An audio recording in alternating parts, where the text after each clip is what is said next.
to make sure they have everything they need at the tip of the spear, but they can't do that without you. What you're building here at Merritt Island is a core function of the arsenal of freedom. You see, the arsenal isn't just about door kickers or guys dropping precision bombs, although we like those guys very much. It's not just about intel analysts and mechanics wearing camouflage. They're all important to our nation, to be sure. But look at the thousands of square feet that make up this production site, where you produce the next generation of launch vehicles and spacecraft, like the New Shepard launch vehicle and the Blue Moon lander. I just had the privilege of also meeting with Administrator Isaacman over at NASA. And your work here, along with his, will help President Trump accomplish the national security policy objectives at record pace, including critical projects like Artemis. And you're exactly right. We're going to make space great again. That sign is our motto. Because all of you have dedicated your lives to precision, skill, and hard work in hard hats. Different kind of hats than the helmets soldiers wear, but the same kind of mission, all to deliver capabilities to the warfighter in the space domain made right here in America. You see, for far too long, under the previous administration, we had leaders who thought we could outsource our capabilities to other countries, or that we could live in a global environment where your skills don't matter anymore, or we could work at the glacial pace of just a few prime contractors, and that was tolerated. A world with vendor-locked, over-budget, behind-schedule contracts. None of those things happened here, by the way. You guys are under budget and ahead of schedule. That's what today's warfighter needs. And under President Trump and his leadership, those days of yesteryear are over. Because we have to live in a realistic world where urgency matters. We live in a realistic world where American strength has to partner with American manufacturing. And if you don't have both, you don't have a free country. And you have to have world-class manufacturing. Let me tell you this. Take your cameras through this factory. And what I said to Mr. Bezos was this might be some of the most sophisticated manufacturing the world has ever seen that can only be done at scale in the United States of America. We will unleash our companies, unleash industry, unleash the competitive spirit that allows America to come out on top. When we compete, we win. When we innovate, we win. When we confront the status quo, we win. And I don't know if you know this, but we have a commander-in-chief who's pretty interested in winning.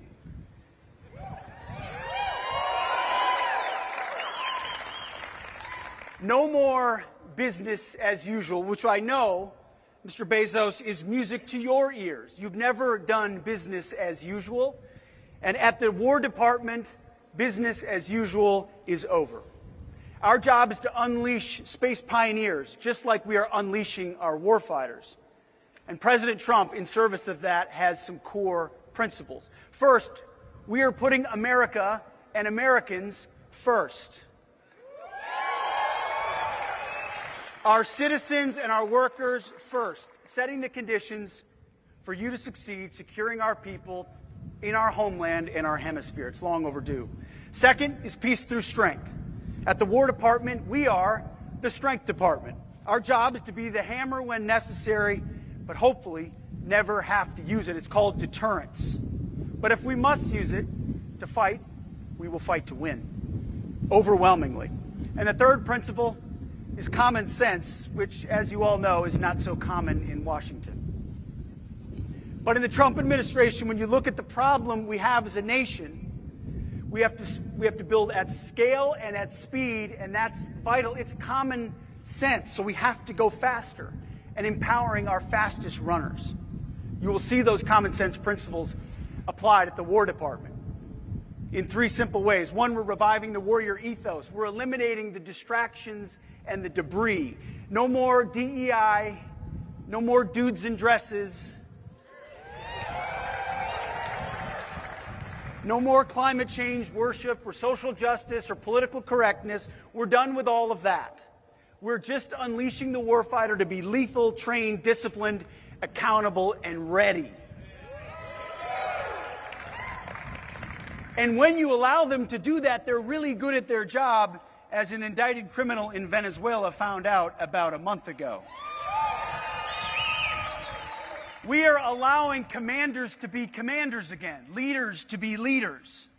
And what they say back to us is the most affirming words we could ever hear. Those commanders are saying, we've never felt this supported before, ever in our time in command.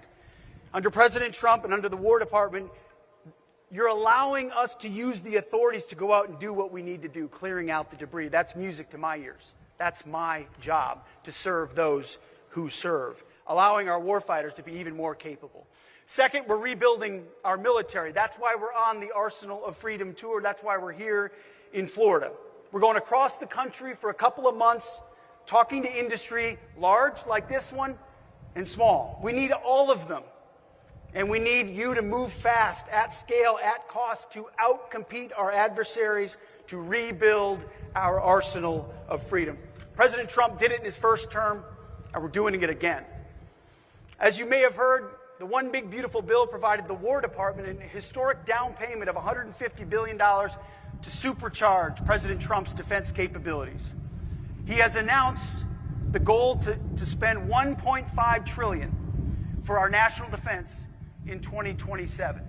That is a massive message to the rest of the world that American strength is not going anywhere anytime soon.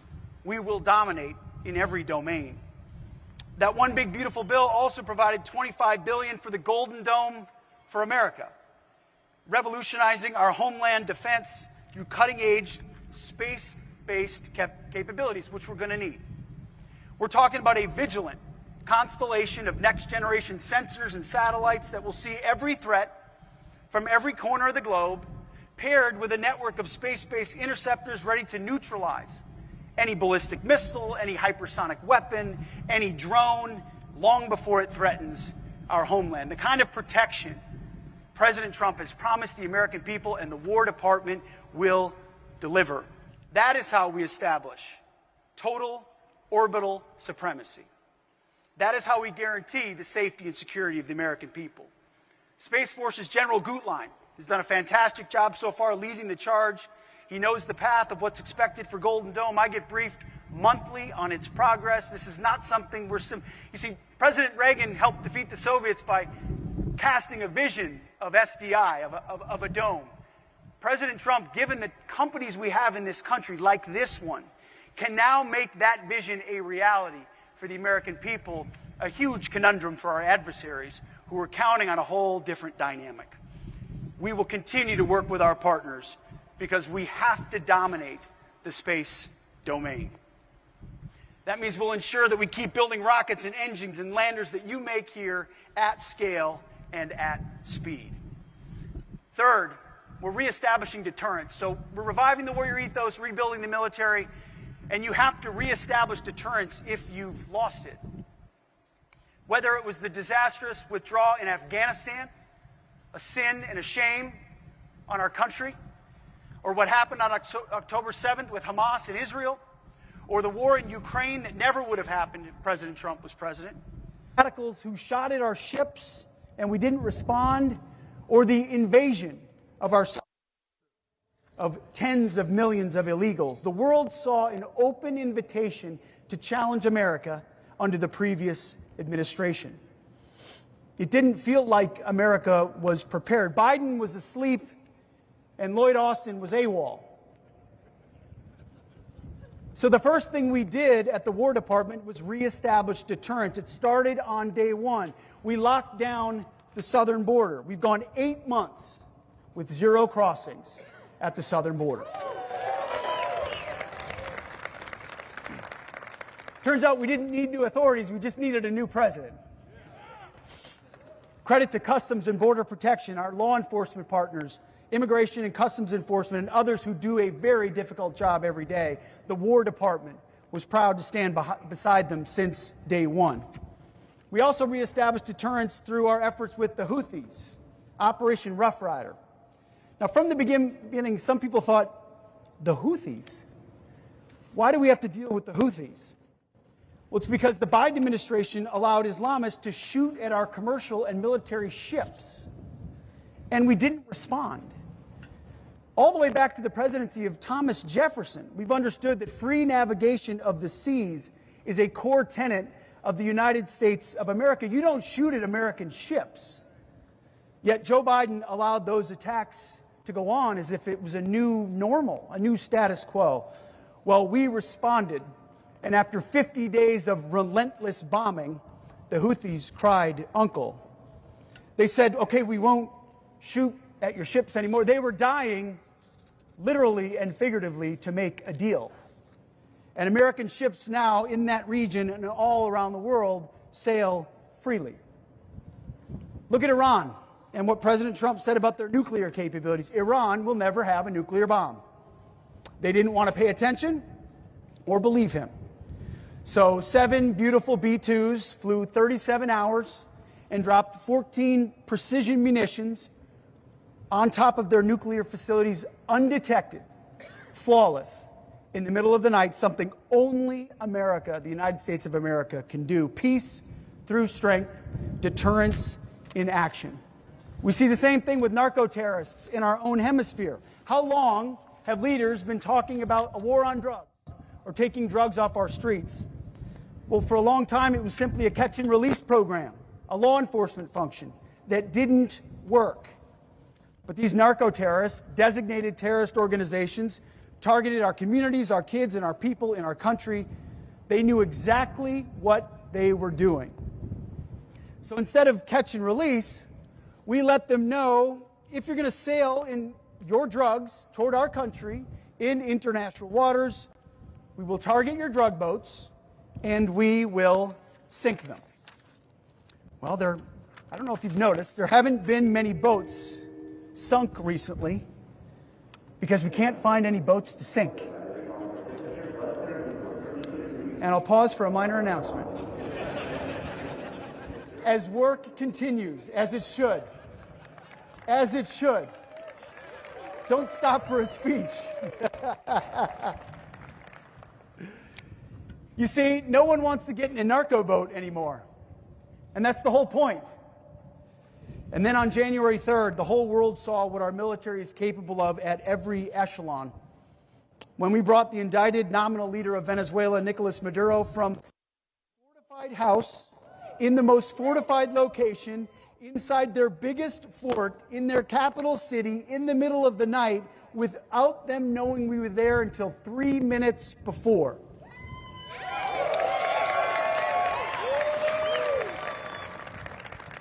The most sophisticated single raid in the history of the planet. No other president before President Trump would have had the guts to make that call.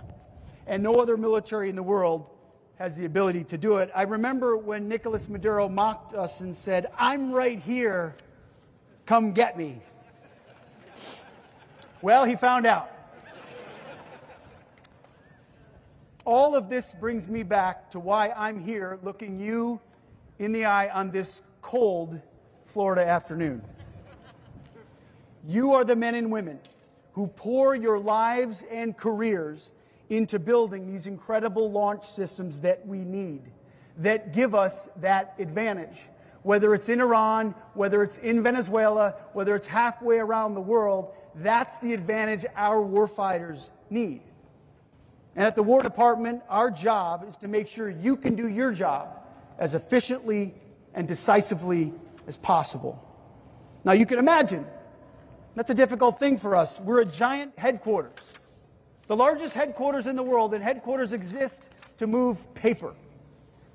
The place where meetings exist to talk about other meetings. That's what the Pentagon can look like from the inside and the outside. Well, President Trump has directed us to overturn the way we are doing business. And that means not waiting years or spending tens of billions of dollars for some perfect solution 15 years in the future with a product that never reaches the hands of a warfighter. We tell our people, as I know you tell your people, do everything you can with the precious moments that we have. Rip out the bureaucracy, streamline the process, then get the products into the hands of our warfighters. We are changing the game, and urgency is our currency. Incentivizing speed, incentivizing efficiency, incentivizing competition. And we're not just talking about it, we're funding it in real time.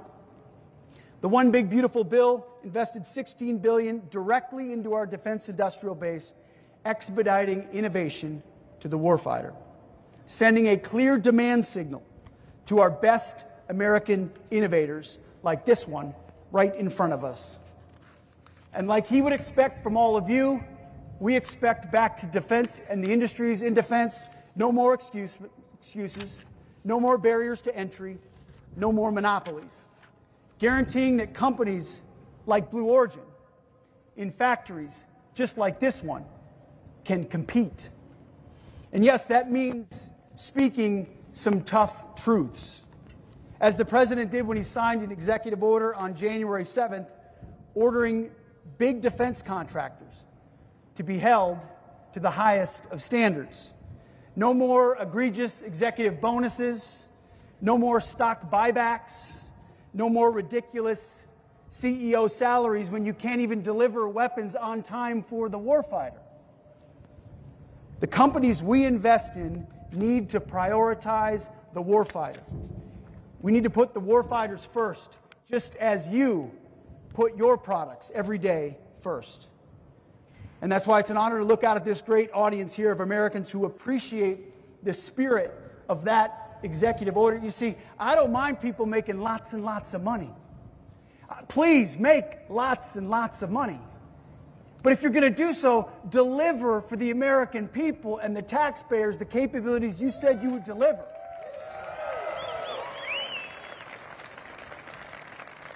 That is something you do here. And so I hope you make lots of money. I'm telling the guy who makes a lot of money to make a lot more money. We love that. I'm a capitalist. We all are. But we need to raise the urgency of the moment requires it. You sit in the Oval Office with President Trump, and I know you have, sir, you feel it. He gets what we're up against. He gets how important it is. He understands the capability of the American worker.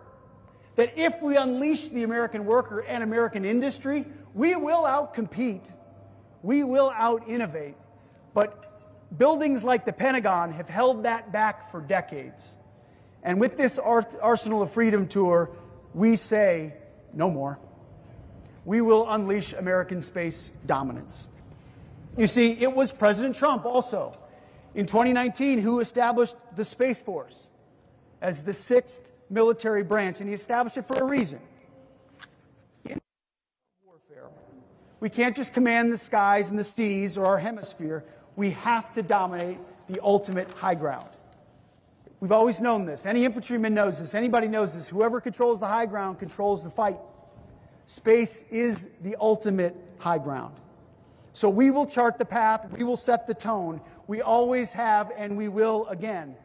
So in conjunction with our efforts from the Space Force, we will continue to ensure peace through strength with our partners who are critical. Companies like Blue Origin, companies like SpaceX, and others who are critical to ensuring that we dominate space. We welcome those partners, and we will stand shoulder to shoulder with you in these critical efforts. You see, we don't care. You care. But we don't care what company name is printed on the side of a rocket. You should care. I know you hope it says Blue Origin. We don't care what company name appears on, ladders on planes or what company name is painted on a satellite. We just want the best. And we don't care how many lobbyists or accountants you have. If you create the best, the fastest, on behalf of taxpayers and warfighters, you're going to win. And that's what President Trump's War Department expects. And I'm hopeful, and based on what I saw today, Blue Origin's going to do plenty of winning.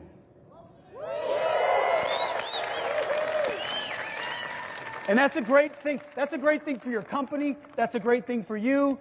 But most importantly, that's a great thing for our country. That's what we need. That's what my kids and grandkids need. They need men and women like you dedicated to your craft.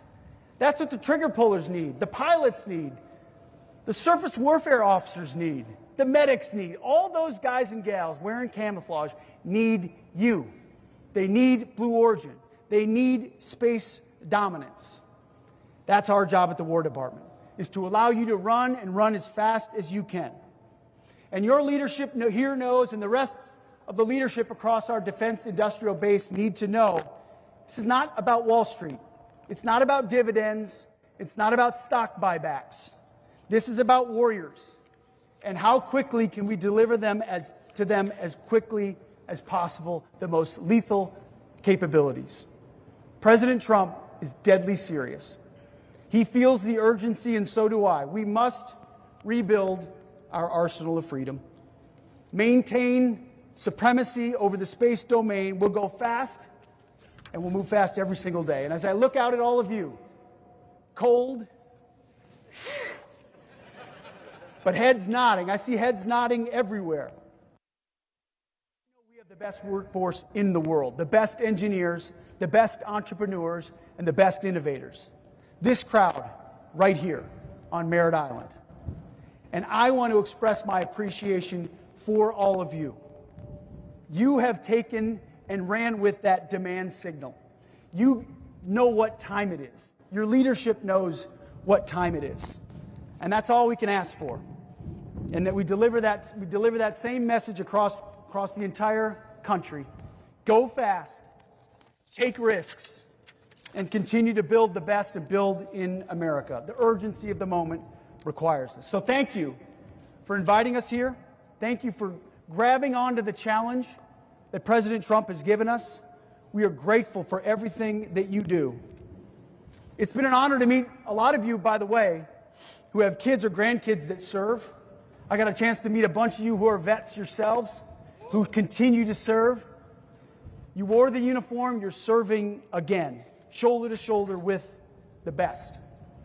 And I'll just end by saying what President Trump said over the radio to the incredible Americans who went to downtown Caracas. He simply said, good luck and Godspeed. Now, I know that you guys don't need luck. You're good at what you do. But Godspeed, because we need the skills, we need the craftsmanship, we need the leadership that you're showing right here. Ultimately, you hand those tools to us, and it's our job to defend you and to defend this country. Because under President Trump, the golden age of American dominance is only just beginning. God bless you, and God bless our great republic. Thank you. Thank you. Thank you. Jeff, thank you